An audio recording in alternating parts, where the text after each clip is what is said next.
Esto es Pop Cultura. El concepto renovado del 97.9 de FM que te acerca a la historia y a su contexto musical.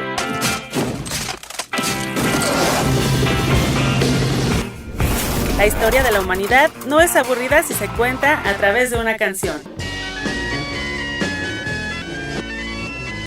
Pon atención y abre tu mente. Aquí contigo, Pop Cultura.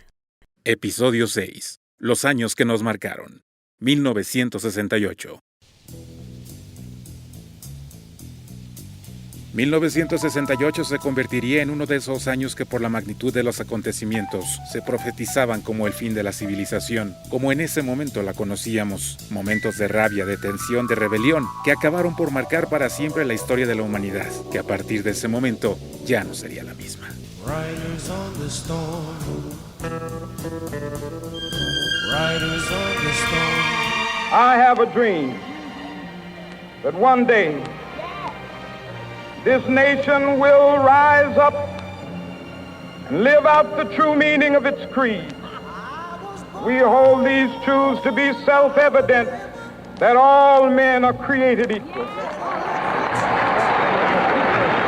And just like the river I've been running. Las revueltas que en los Estados Unidos de América comenzaron con la guerra de Vietnam y la violación de derechos civiles de los afroamericanos hicieron que un hombre levantara la voz en contra y movilizara una gran cantidad de personas de forma pacífica, únicamente con el don de la palabra. En 1963 en Washington se pronunció uno de los discursos más importantes sobre la concepción de los derechos. Se dice que las palabras expresadas ese día fueron más una epifanía que lo que llevaba escrito en un papel. El reverendo Martin Luther King fue asesinado a tiros en el balcón del Motel Lorraine de Memphis por James Earl Ray, un delincuente de poca monta que había escapado el año anterior de una prisión de máxima seguridad. Ray fue acusado y condenado por el asesinato y sentenciado a 99 años de prisión el 10 de marzo de 1969. Por el 4 de abril de 1968, el Dr. King ya había abierto no solo en América, sino en todo el mundo, la perspectiva de los derechos civiles y de los derechos en general. Comenzó así la revolución del pensamiento. That one day on the red hills of Georgia, sons of former slaves and the sons of former slave owners will be able to sit down together at the table of brotherhood.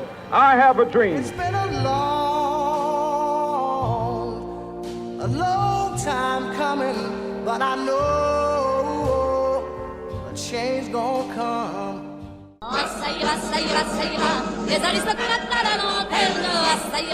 El 22 de marzo de 1968, decenas de jóvenes ocuparon un edificio de la Universidad de Nanterre, en el oeste de París, en protesta a la guerra de Vietnam y exigiendo que se levantaran las leyes que les prohibían a hombres y a mujeres compartir sus dormitorios universitarios. En poco más de un mes, las protestas crecieron como bola de nieve y Francia se vio inundada de multitudes en las calles. El hecho que quedaría consignado bajo la estela de mayo de 1968 y que amenazaría las bases políticas e ideológicas de la sociedad. La toma del icónico campus de la Sorbona en París y la reacción violenta, deteniendo a cientos de estudiantes, llenó de cuestionamientos al primer ministro francés Georges Pompidou, quien decretó que se reabriera la Sorbona y que se liberara a los manifestantes prisioneros. Pero las revueltas no se detuvieron y a estas se le unieron trabajadores. Protestas del verano francés dejaron un número incierto de detenidos y desaparecidos, así como millares de heridos en las movilizaciones. La antorcha encendida en Francia contagiaba a los espíritus rebeldes.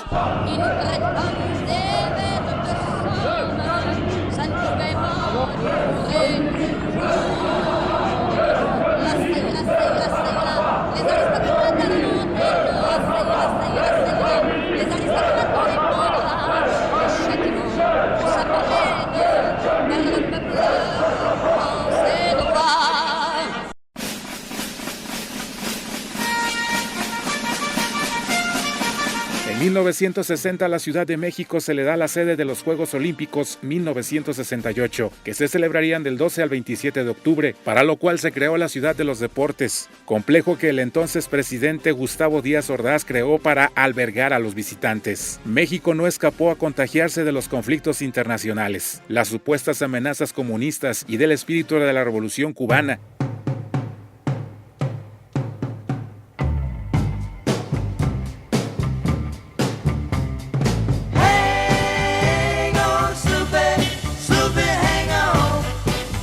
Todo comienza el 26 de julio después de un partido de fútbol americano entre alumnos de la vocacional 25 del IPN y de la preparatoria Isaac Ochotenera, que terminó en una fuerte riña. Al día siguiente, alumnos de la preparatoria fueron a apedrear la vocacional y no hubo reacción por parte de las fuerzas de seguridad. No obstante, el 24 de julio, la policía ocupó ambas instituciones del IPN, golpeando a estudiantes y profesores. A raíz de este hecho, grupos de estudiantes se dirigieron el 26 de julio de 1968 a la Plaza de la Constitución para protestar, y a ellos se sumaron militantes del Partido Comunista, pero antes de llegar la policía los reprimió y dejó un saldo de cientos de heridos. Muchos de los jóvenes, en medio de la represión, se refugiaron en edificios de la universidad y quedaron sitiados por fuerzas de seguridad. Durante 2 meses los estudiantes se oponían al presidente Gustavo Díaz Ordaz, al autoritarismo y a la violencia de los cuerpos represivos que se mantuvieron en las calles de la Ciudad de México. Hemos sido tolerantes hasta excesos criticados, pero todo tiene un límite y no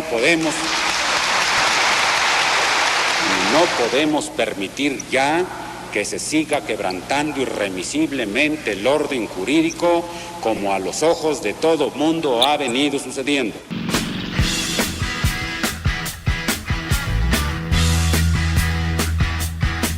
No somos guerreros, somos estudiantes. Eso somos, unos estudiantes que el pueblo de México sepa que somos sus hijos, somos la juventud. Organizaron un Consejo Nacional de Huelga, realizaron mítines y recibieron el apoyo de diversos sectores sociales. El 2 de octubre de 1968 en la Ciudad de México ocurrió una terrible matanza en Tlatelolco, en la Plaza de las Tres Culturas, donde de acuerdo a cifras, más de 300 personas fueron acribilladas. Esta fue la culminación de varios delitos que podrían considerarse de lesa humanidad, los cuales fueron perpetrados por el gobierno de México en contra del movimiento social estudiantil en aquel entonces.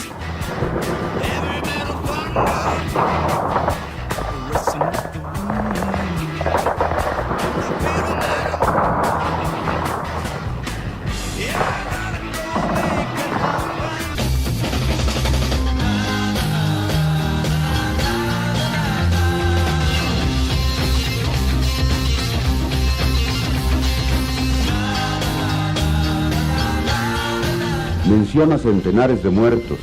Desgraciadamente hubo algunos, no centenares. Tengo entendido que pasaron de 30 y no llegaron a 40 entre soldados, alborotadores y curiosos. Se dirá que es muy fácil ocultar y disminuir, pero complazo a cualquiera que tenga el valor de sus propias opiniones y sostenga que fueron centenares, a que rinda alguna prueba.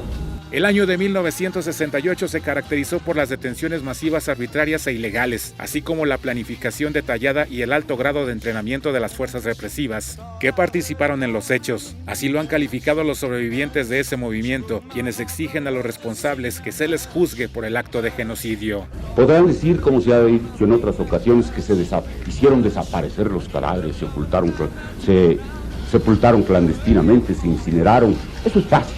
No es fácil hacerlo impunemente, pero es fácil hacerlo. Pero los nombres no se pueden desaparecer. O sea, hay un nombre, que lo pongan a la lista. Ese hombre cuando desapareció, ese nombre corresponde a un hombre, un ser humano, que dejó un hueco en una familia. Hay una novia sin su novio, una madre sin su hijo, un hermano sin su hermano, un padre sin su hijo. Vamos a comprobar, el hueco no se puede destruir. Cuando se trata de destruir un hueco de ese gran, que para que no quede el hueco en la familia había que acabar con la familia.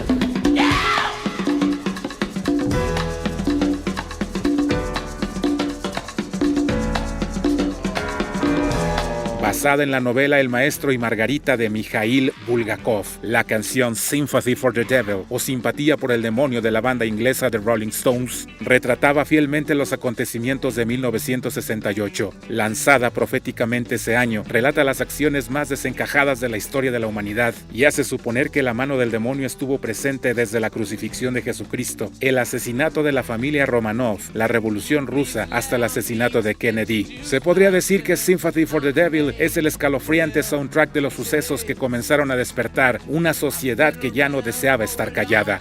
La libre expresión de ideas costó vidas. Muchos desaparecieron forzadamente por significar una amenaza para el Estado y al mismo tiempo como escarmiento para aquellos que pretendían seguir desafiando a la autoridad por un reclamo legítimo.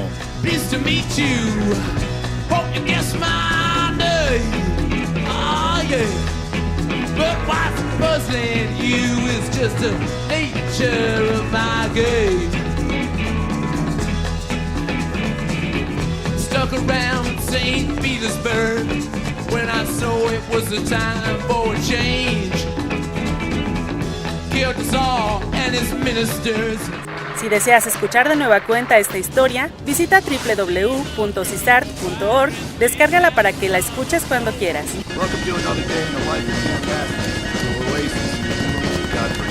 Pop Cultura.